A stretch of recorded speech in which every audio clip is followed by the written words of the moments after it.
ಪ್ರೀತಿಯ ಗೆಳೆಯರೆ, ವಯಸ್ಸಾದಂಗೆ ಆರೋಗ್ಯದ ಪರಿಸ್ಥಿತಿ ಹದಗೆಡ್ತಾ ಹೋಗುತ್ತೆ. ಸೊ ವಯಸ್ಸಾದವರು ಯಾವ ಆಹಾರ ಪದಾರ್ಥ ತಿನ್ನಬೇಕು, ಯಾವ ಆಹಾರ ಪದಾರ್ಥ ತಿನ್ನಬಾರ್ದು, ಭಾಳ ಇಂಪಾರ್ಟೆಂಟು. ಚಿಕ್ಕ ವಯಸ್ಸಲ್ಲಿ ಏನು ತಿಂದರೂ, ಕಲ್ಲು ತಿಂದರೂ, ಕಬ್ಬಣ ತಿಂದರೂ ಕರ್ಗೋಗ್ಬಿಡುತ್ತೆ, ಜೀರ್ಣ ಆಗುತ್ತೆ. ವಯಸ್ಸಾದ್ಮೇಲೆ ಹಂಗಲ್ಲ. ವಯಸ್ಸಾಗ್ತಾ ಜೀರ್ಣಶಕ್ತಿ ಕಡಿಮೆ ಆಗುತ್ತೆ, ಬೋನ್ ಸ್ಟ್ರೆಂತ್ ಕಡಿಮೆ ಆಗುತ್ತೆ, ಆಸ್ಟೋಪೊರೋಸಿಸ್ ಅಂತೀವಿ. ಮಸಲ್ ಸ್ಟ್ರೆಂತ್ ಕೂಡ ಕಡಿಮೆ ಆಗುತ್ತೆ, ಮಸಲ್ ಗರ್ತ್ ಕಡಿಮೆ ಆಗುತ್ತೆ. ಈ ರೀತಿ ನಮ್ಮ ಕ್ರಾನಿಕ್ ಡಿಸೀಸ್ ಬರುವಂಥದ್ದು ಜಾಸ್ತಿ ಆಗುತ್ತೆ. ಬಿ ಪಿ ಬರುವಂಥದ್ದು ಜಾಸ್ತಿ, ಶುಗರ್ ಬರುವಂಥದ್ದು ಜಾಸ್ತಿ, ಕ್ರಾನಿಕ್ ಹಾರ್ಟ್ ಡಿಸೀಸ್ ಬರುವಂಥ ಜಾಸ್ತಿ, ಕಿಡ್ನಿ ಡಿಸೀಸ್ ಬರ್ಬೋದು, ಮಸ್ಕ್ಯುಲರ್ ಸಿಸ್ಟಲ್ ಪ್ರಾಬ್ಲಮ್ಸ್ ಬರ್ಬೋದು, ಮಂಡಿ ಸವಿಬೋದು, ಸೊಂಟ ನೋವು ಬರ್ಬೋದು. ಈ ರೀತಿಯೆಲ್ಲ ತೊಂದರೆಗಳು ಬರೋದರಿಂದ ಯಾವ ಆಹಾರ ತೊಗೊಂಡ್ರೆ ವಯಸ್ಸಾದರೂ ಒಳ್ಳೆಯದು ಅಂತ ಈ ವಿಡಿಯೋದಲ್ಲಿ ಹೇಳ್ತೀನಿ. ವಯಸ್ಸಾದರೂ ಪ್ರತಿಯೊಬ್ಬರು ಈ ವಿಡಿಯೋನ ವಾಚ್ ಮಾಡಿ. ನಿಮಗೆ ವಯಸ್ಸಾಗಿಲ್ಲ ಪಕ್ಷದಲ್ಲಿ ನಿಮ್ಮ ಅಮ್ಮಂಗೋ, ಅಜ್ಜಿಗೋ, ತಾತಂಗೋ ಈ ವಿಡಿಯೋನ ದಯವಿಟ್ಟು ಫಾಲೋ ಮಾಡಿ. ಯಾಕೆಂದರೆ ಅವರು ಆರೋಗ್ಯದಿಂದ ಇರಲಿ ಅಲ್ವಾ. ಸೊ ನಾನು ಪ್ರೊಫೆಸರ್ ಡಾಕ್ಟರ್ ಮುರಳೀಧರ್ ಅಂತ, ಆರ್ಥೋಪೆಡಿಕ್ ಸರ್ಜನ್. 390ಕ್ಕೂ ಹೆಚ್ಚು ವಿಡಿಯೋಗಳನ್ನ ಮಾಡಿದ್ದೀನಿ. ದಯವಿಟ್ಟು ನನ್ನ ವಿಡಿಯೋಗಳನ್ನ ವೀಕ್ಷಿಸಿ, ತಪ್ಪದೆ ಸಬ್ಸ್ಕ್ರೈಬ್ ಮಾಡಿ, ಶೇರ್ ಮಾಡಿ, ಲೈಕ್ ಮಾಡಿ ಗೆಳೆಯರೆ.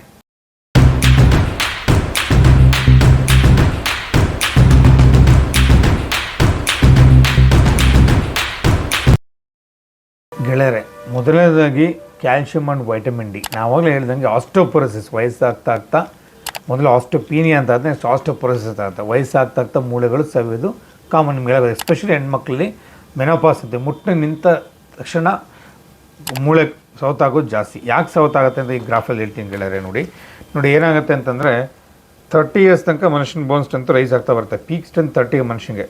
30 to 40 slow loss of bone ಅಂತೀವಿ. 50 ವರ್ಷಕ್ಕೆ ಬೆಳೆದಂಗೆ ರೆಡ್ ಝೋನ್ ಅಂತ ಹೇಳ್ತೀವಿ ನೋಡಿ. ರೆಡ್ ಝೋನ್ ಕಾಣ್ತಾ ಅಂದ್ಕೊಳ್ತೀವಿ. ರೆಡ್ ಝೋನಲ್ಲಿ ನಿಮಗೆ ರ್ಯಾಪಿಡ್ ಲಾಸ್, ರೆಡ್ ಝೋನ್ ಇದು ರ್ಯಾಪಿಡ್ ಲಾಸ್, ರನ್ನ ಫಾಲ್ ಆಗಿಬಿಡುತ್ತೆ ಬೋನ್ ಸ್ಟ್ರೆಂತು, ಎಸ್ಪೆಷಲಿ ಹೆಣ್ಮಕ್ಳು ಮುಟ್ಟಿನ ನಿಂತ ಮೇಲೆ. ಆಮೇಲೆ ಬರ್ತಾ 60-70 ನೋಡಿ, ಅದಕ್ಕೆ ಬರ್ತಾ ಬೆನ್ನು ಗೂನಾಗ್ತಾ ಬರುತ್ತೆ, ಮನುಷ್ಯನಿಗೆ ಡೌನ್ ಆಗ್ತಾ ಬರುತ್ತೆ. ಸೊ ರೆಡ್ ಝೋನ್ ಏನಿಲ್ಲ 50 ವರ್ಷ, ಅದಕ್ಕೆ ನಿಂತ ನಂತರ ಹೆಣ್ಣುಮಕ್ಕಳಲ್ಲಿ ಮೂಳೆ ಸೌತ ಆಗುವಂಥದ್ದು ಜಾಸ್ತಿ. ಸೊ ಹಾಗಾಗಿ ಇಂಥ ಕಂಡೀಷನ್ಸಲ್ಲಿ ನಾನು ಹೇಳಿದಂಗೆ vitamin D plus calcium rich food ತೊಗೋಬೇಕಾಗತ್ತೆ. ವೈಟಮಿನ್ ಡಿ ಮತ್ತು ಅದರದ್ದೇ ಕುರಿತ ಒಂದು ವೀಡಿಯೋ ಮಾಡಿದ್ದೀನಿ. ಕ್ಯಾಲ್ಶಿಯಂ ರಿಚ್ ಫುಡ್ ಯಾವ್ದಂತ ವೀಡಿಯೋ ಮಾಡಿ, ದಯವಿಟ್ಟು ಆ ವೀಡಿಯೋನ ಸಂಪೂರ್ಣ ನೋಡಿ. ಎರಡನೇ ಬಂದು ಪ್ರೋಟೀನ್. ನಿಮ್ಗೆ ಗೊತ್ತಂಗೆ ಮಸಲ್ ಮಾಸ್ ಕೂಡ ಕಡಿಮೆ ಆಗ್ತಾ ಬರ್ತಲ್ವ, ಮಸಲ್ಸ್ ವೀಕ್ನೆಸ್ಸು. ಹೇಳ್ತಿರ್ತಾರೆ ಚಿಕ್ಕ ವಯಸ್ಸಲ್ಲಿ ನಾನು ಬೆಟ್ಟನ ಕಿತ್ತಿಟ್ಬಿಡ್ತಾ ಇದ್ದೆ, ಇವಾಗ ವಯಸ್ಸಾಯಿತು, ಭಾರ ಎತ್ತಕ್ಕಾಗಲ್ಲ, ಅದಾಗಲ್ಲ ಅಂತ ಹೇಳ್ತಾ. ಯಾಕಂದರೆ ಬೋನ್ಸ್ ಹೆಂಗೆ ಸೋ ಅದೇ ರೀತಿ ಕೂಡ ಮಸಲ್ಸ್ ಕೂಡ ಸವಿತೆ. ಸೊ ಬೋನ್ಸ್ ಸೋದ ಆಸ್ಟಿಯೋಪೀನಿಯಾ ಅಂತ, ಸಾರ್ಕೋಪೀನಿಯಾ ಅಂತ ಹೇಳ್ತೀವಿ. ಮಸಲ್ಸ್ ಸ್ಟ್ರೆಂತ್ ಕಡಿಮೆ ಆದಾಗ, ಮಸಲ್ ಗರ್ತ್ ಕಡಿಮೆ ಆದಾಗ ಸಾರ್ಕೋಪೀನಿಯಾ ಅಂತ ಹೇಳೋದು. ಹಾಗಾಗಿ ರೆಗ್ಯುಲರ್ ಎಕ್ಸಸೈಸ್ ಮಾಡೋದು ಇಂಪಾರ್ಟೆಂಟು. ಒಂದು ಮಟ್ಟಿಗೆ ಲಿಮಿಟಲ್ಲಿ ನಾವು ಜಿಮ್ ಮಾಡೋದ್ರಿಂದ ಮಸಲ್ ಗತ್ ಕೂಡ ಮೇಂಟೈನ್ ಆಗ್ತಾ ಗೆಳೆಯರೆ. ಸೊ ಆ ಮಸಲ್ಸ್ ಕೂಡ ವೀಕ್ನೆಸ್ ಅಂದರೆ ಮಸಲ್ಸ್ ನಿಮ್ಗೆ ಗೊತ್ತೆ ಮೇಯ್ನ್ಲಿ ಬೇಕಾಗಿರೋದು ಪ್ರೋಟೀನ್.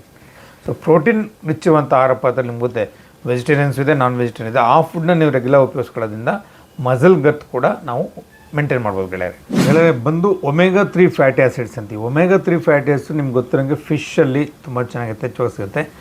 ಅದು ನಮ್ಮ ಬ್ರೈನ್ ಹೆಲ್ತ್ಗೆ, ಮೆಮೊರಿಗೆ, ಪ್ಲಸ್ಸು ಹಾರ್ಟ್ ಹೆಲ್ತ್ಗೆ ಮತ್ತು ಭಾಳ ಇನ್ಫ್ಲಮೇಷನ್ ಕಡಿಮೆ ಆಗಿ ಒಮೆಗಾ 3 ಫ್ಯಾಟಿ ಆ್ಯಸಿಡ್ಸ್ ಭಾಳ ಅನುಕೂಲ. ಸೊ ಹಾಗೆ ಒಮೆಗಾ 3 ಫ್ಯಾಟಿ ಆ್ಯಸಿಡ್ಸ್ ಅಂತ ಆಹಾರ ಪದಾರ್ಥಗಳನ್ನು ವಯಸ್ಸಾದ ತೊಗೊಳ್ಳೋದು ಭಾಳ ಮುಖ್ಯ. ಜೊತೆಗೆ ವಿಟಮಿನ್ಸ್, ಎಲ್ಲ ರೀತಿಯ ವಿಟಮಿನ್ಸ್ ಬೇಕು. Fat soluble vitamins, A D, E K ಅಂತ ವಿಟಮಿನ್ಸ್ ಇದೆ, ಅವು 4 ವಿಟಮಿನ್ಸ್ ಬೇಕು. ವೈಟಮಿನ್ ಡಿ ಆವಾಗಲೇ ಹೇಳಿದೆ, ವೈಟಮಿನ್ ಎ ಕಣ್ಣಿನ ದೃಷ್ಟಿಗೆ ಭಾಳ ಇಂಪಾರ್ಟೆಂಟು. ಸೊ ಒಂದೊಂದು ಆಹಾರ ಪದಾರ್ಥದಲ್ಲಿ ಒಂದೊಂದು ರೀತಿಯ ಹಣ್ಣು ಹಂಪಲುಗಳಲ್ಲಿ ಒಂದೊಂದು ರೀತಿಯ ವೈಟಮಿನ್ಸ್ ಎ ಇರುತ್ತೆ. ಕ್ಯಾರೋಟಿನಾಯ್ಡ್ಸ್ ಫುಡ್ ಅಂತ ಹೇಳ್ತೀವಿ. ಸೊ ವೈಟಮಿನ್ ಎ ನಿಮಗೆ ಪಪಾಯದಲ್ಲಿ ರಿಚ್ ಇರುತ್ತೆ, ಮತ್ತು ಕ್ಯಾರೆಟಲ್ಲಿ ರಿಚ್ ಇರುತ್ತೆ. ಅದೇ ರೀತಿ ವೈಟಮಿನ್ ಸಿ ಎಲ್ಲ ಸಿಟ್ರಸ್ ಫ್ರೂಟ್ಸಲ್ಲಿ, ಕಿತ್ತಳೆ ಹಣ್ಣಲ್ಲಿ, ಮೋಸಂಬಿ ಹಣ್ಣೆಲ್ಲ ವೈಟಮಿನ್ ಸಿ ಯಥೇಚ್ಛವಾಗಿರುತ್ತೆ, ನಿಂಬೆ ಹಣ್ಣಲ್ಲಿ. ಸೊ ಈ ರೀತಿಯ ಆಹಾರ ಪದಾರ್ಥಗಳನ್ನ, ಹಣ್ಣು ಹಂಪಲುಗಳನ್ನು ನೀವು ನಿಮ್ಮ ಆಹಾರ ಪದಾರ್ಥದಲ್ಲಿ ಇಟ್ಕೊಳ್ಳೋದು ಭಾಳ ಮುಖ್ಯ. ಯಾಕೆಂದರೆ ವೈಟಮಿನ್ಸ್ ತುಂಬ ಕ್ರಿಷಿಯಲ್ಲು ವಯಸ್ಸಾದ ಮೇಲೆ. ಸೊ ಹಾಗಾಗಿ ವೈಟಮಿನ್ಸ್ನ ನೀವು ಯಥೇಚ್ಛವಾಗಿ ಬಳಸಬೇಕಾಗತ್ತೆ. ವೈಟಮಿನ್ ರಿಚ್ ಇರುವಂಥ ಫುಡ್ಸ್ ಯಾವ್ಯಾವುದು ಅಂತ ನಾನು ಒಂದು ವೀಡಿಯೋ ಮಾಡಿದ್ದೀನಿ, ದಯವಿಟ್ಟು ವೀಡಿಯೋನ ಪೂರ್ತಿಯಾಗಿ ವೀಕ್ಷಿಸಿ. ಸೊ ಈ ಆಹಾರ ಪದಾರ್ಥ ತೊಗೊಳ್ಳೋದ್ರಿಂದ ವಯಸ್ಸಾದ ನಂತರ ನಿಮ್ಮ ದೇಹವನ್ನು ಆದಷ್ಟು ಆರೋಗ್ಯಕರವಾಗಿ ಇಟ್ಕೊಳ್ಳೋದು ಹೆಲ್ಪ್ ಆಗುತ್ತೆ. ಇಲ್ಲ ಫ್ರೂಟ್ಸ್ ಆ್ಯಂಡ್ ವೆಜಿಟೇಬಲ್ಸ್ ಅಲ್ವಾ, ಹಣ್ಣು ಹಂಪಲುಗಳು ಪ್ರತಿ ಏಜಲ್ಲೂ ಬೇಕು. ಹಣ್ಣು ಹಂಪಲುಗಳು, ತರಕಾರಿಗಳು. ಯಂಗ್ ಏಜಲ್ಲಿ ಗ್ರೋತ್ ಇಂಪಾರ್ಟೆಂಟ್, ಅಡಲ್ಸೆಂಟಲ್ಲೂ ಬೇಕು, ಮಿಡ್ಲ್ ಏಜಲ್ಲಿ ಬೇಕು, ಓಲ್ಡ್ ಏಜಲ್ಲಿಂದ ಖಂಡಿತ ಬೇಕು. ನಿಮ್ಗೆ ಗೊತ್ತಿರಂಗೆ ಓಲ್ಡ್ ಏಜ್ ಆಗ್ತಿದ್ದಂಗೆ ಡೈಜೆಷನ್ ಕಡಿಮೆ ಆಗ್ತದೆ. ದೇಹಕ್ಕೆ ಬೇಕಾಗಿರುವಂತಹ ವೈಟಮಿನ್ಸ್ ಆಗಲಿ, ಮಿನರಲ್ಸ್ ಆಗಲಿ, ಎಸೆನ್ಷಿಯಲ್ ಅಮೈನೋ ಆಸಿಡ್ಸ್ ಆಗಲಿ ಯಥೇಚ್ಛವಾಗಿ ಬೇಕಾಗುತ್ತೆ. ಸೊ ಹಾಗಾಗಿ ಫ್ರೂಟ್ಸ್ ವೆಜಿಟೇಬಲ್ಸ್ ಕಂಪಲ್ಸರಿ ಇರಬೇಕು. ಫ್ರೂಟೇರಿಯನ್ ಕರೆಕ್ಟ್ ಅಂದರೆ ದಿನಕ್ಕೆ ಒಂದು ಯಾವುದೋ ಒಂದು ಫ್ರೂಟ್ ತಿನ್ನಬೇಕು. ಒಂದು ಬಾಳೆಹಣ್ಣು ತಿನ್ನೋದು, ಒಂದು ಸೇಬ್ ತಿನ್ನೋದು, ಒಂದು ಮಾಡಬೇಕು. ಸೊ ಈ ರೀತಿ ಒಂದು ನೀವು ತರಕಾರಿಗಳನ್ನು ಯಥೇಚ್ಛವಾಗಿ ಬಳಸೋದ್ರಿಂದ ಅದರಲ್ಲಿ ಭಾಳಷ್ಟು ವಿಟಮಿನ್ಸ್ ಇರುತ್ತೆ. ಒಂದೊಂದು ತರಕಾರಿ ಒಂದು ವೈಟಮಿನ್ ಇರುತ್ತಲ್ವ. ಕ್ಯಾರೆಟಲ್ಲಿ ವೈಟಮಿನ್ ಎ ಇರುತ್ತೆ, ಮತ್ತು ನಿಮಗೆ ಇದು ನೀವು ನಿಂಬೆಹಣ್ಣು, ಕಿತ್ತಳೆ ಹಣ್ಣೆಲ್ಲ ವೈಟಮಿನ್ ಸಿ ಇರುತ್ತೆ. ಹಾಗೆ ಒಂದೊಂದು ವಿಧವಾದ ತರಕಾರಿಯಲ್ಲಿ ಒಂದೊಂದು ವಿಧವಾದ ವೆಜಿಟೇಬಲ್ಸ್ ಒಂದು ರೀತಿಯಂಥ ವಿಟಮಿನ್ ಸಿಕ್ಕೇ ಗೆಳೆಯರೆ. ಸೊ ಹಾಗಾಗಿ ಆ ರೀತಿಯ ವಿಟಮಿನ್ಸ್ ರಿಚ್ ಇರುವಂಥ ತರಕಾರಿ ಹಣ್ಣುಗಳನ್ನ ಬಳಸಬೇಕಾಗತ್ತೆ. ಮತ್ತು ಗ್ರೀನ್ ಲೀಫ್ ವೆಜಿಟೇಬಲ್ಸ್ ಯಾವತ್ತು ಹೋಗ್ಬೇಕಂತ ಒಂದು ಲಿಸ್ಟ್ ಹೇಳ್ತೀನಿ ಗೆಳೆಯರೆ, ನೋಡ್ಕೊಳ್ಳಿ. ಗ್ರೀನ್ ಲೀಫ್ ವೆಜಿಟೇಬಲ್ಸ್ ಬಂತಂತಂದರೆ ನೀವು ಸೊ ಅದರಲ್ಲಿ ವೆಜಿಟೇಬಲ್ಸ್ ಸ್ಪೈನ್ಯಾಕ್ನ ಉಪಯೋಗಿಸ್ಬೋದು, ಕೇಲ್ ಉಪಯೋಗಿಸ್ಬೋದು, ಸ್ವಿಸ್ ಕಾರ್ಡ್ ಅಂತ ಬರುತ್ತೆ. ಅವು rich in calcium, iron rich ಇರುತ್ತೆ, ಫೈಬರ್ ರಿಚ್ ಇರುತ್ತೆ. ಸೊ ಅವು excellent food green leaf vegetables. ಬೆರ್ರೀಸಲ್ಲಿ ಕೂಡ ಬ್ಲೂ ಬೆರೀಸ್ ಬರುತ್ತೆ, ಅದನ್ನು ಉಪಯೋಗಿಸ್ಬೋದು. ಸ್ಟ್ರಾಬೆರೀಸ್ ಉಪಯೋಗಿಸ್ಬೋದು, ರಾಸ್ಬೆರೀಸ್ ಅಂತ ಬರುತ್ತೆ, ಅದನ್ನು ಉಪಯೋಗಿಸ್ಬೋದು. ಅವೆಲ್ಲ ಆ್ಯಂಟಿ ಆಕ್ಸಿಡೆಂಟ್ ತುಂಬ ಜಾಸ್ತಿ ಇರುತ್ತೆ. ಅವು ನಿಮ್ಮ ಸೆಲ್ಸ್ನ ಡ್ಯಾಮೇಜ್ ಮಾಡೋದು ಕೂಡ ಅವಾಯ್ಡ್ ಮಾಡುತ್ತೆ. ಮತ್ತು ಅವುಗಳ ಬ್ರೈನ್ ಹೆಲ್ತ್ ಕೂಡ ಭಾಳ ಇಂಪಾರ್ಟೆಂಟು.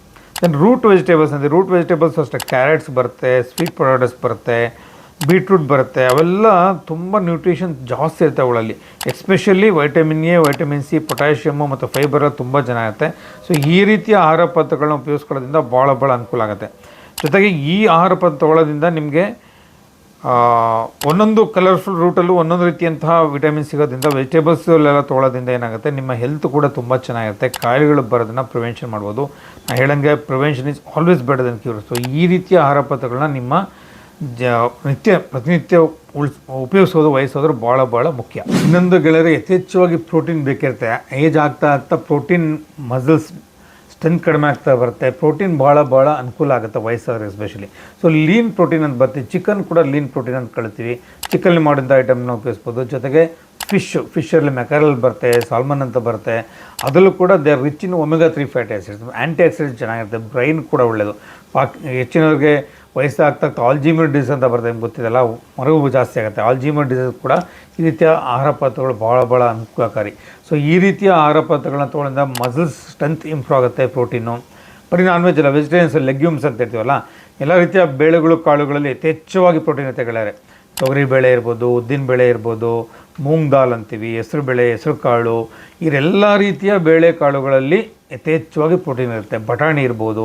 ಸೊ ಈ ರೀತಿಯ ಆಹಾರ ಪದಾರ್ಥಗಳನ್ನು ನೀವು ಯಥೇಚ್ಛವಾಗಿ ಬಳಸೋದ್ರಿಂದ ಅದರಲ್ಲಿ ಹೈ ಪ್ರೋಟೀನ್ ಡಯಟ್ ಅಂತ ಇರ್ತದೆ. ಹೈ ಪ್ರೋಟೀನ್ ಡಯಟ್ ತೊಗೊಳ್ಳೋದು ಭಾಳ ಮುಖ್ಯ ವಯಸ್ಸಾದವರು.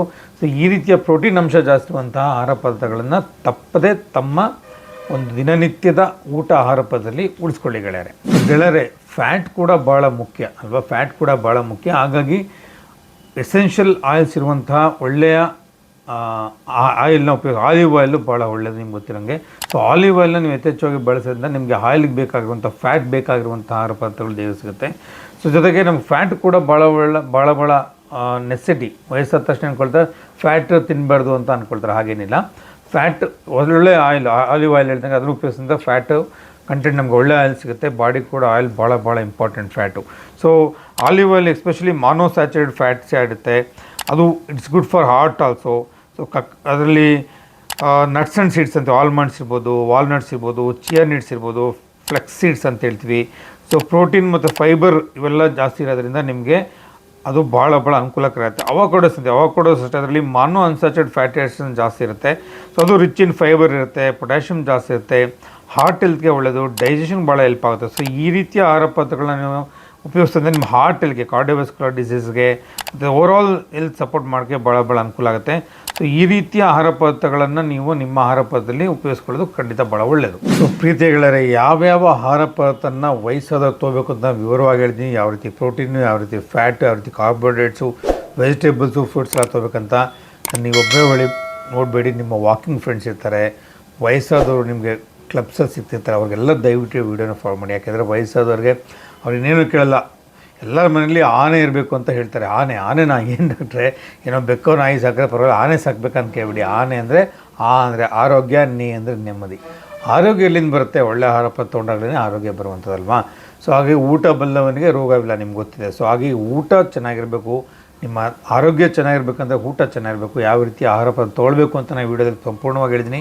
ಎಸ್ಪೆಷಲಿ ವಯಸ್ಸಾದರೆ, ವಯೋವೃದ್ಧರಿ, ಅವರ ಆರೋಗ್ಯ ಒಂದೇ ಕೇಳೋದು, ಮತ್ತೇನು ಕೇಳ್ತಾರೋ. ಸೊ ಈ ವಿಡಿಯೋನ ತಪ್ಪದೆ ನಿಮ್ಮ ಮನೆಯಲ್ಲಿರುವಂಥ ಅಪ್ಪ ಅಮ್ಮಂದಿರಿಗೆ, ವಯಸ್ಸಾದ ಅಜ್ಜಂದಿರಿಗೆ ತಪ್ಪದೆ ವಿಡಿಯೋನ ಫಾರ್ವರ್ಡ್ ಮಾಡಿ ಅವರೆಲ್ಲ ನೋಡಿ ಅವರು ಆರೋಗ್ಯ ಚೆನ್ನಾಗಿಟ್ಕೊಂಡ್ರೆ ಅಂತಂದರೆ ಅದಕ್ಕಿಂತ ಇನ್ನೇನು ಬೇಕಾ ವಯಸ್ಸಲ್ಲಲ್ವಾ? ನಾನು professor doctor Muralidhar, orthopaedic surgeon. ದಯವಿಟ್ಟು ನನ್ನ ವಿಡಿಯೋನ ಸಬ್ಸ್ಕ್ರೈಬ್ ಮಾಡಿ, ಶೇರ್ ಮಾಡಿ, ಲೈಕ್ ಮಾಡಿ. All the best.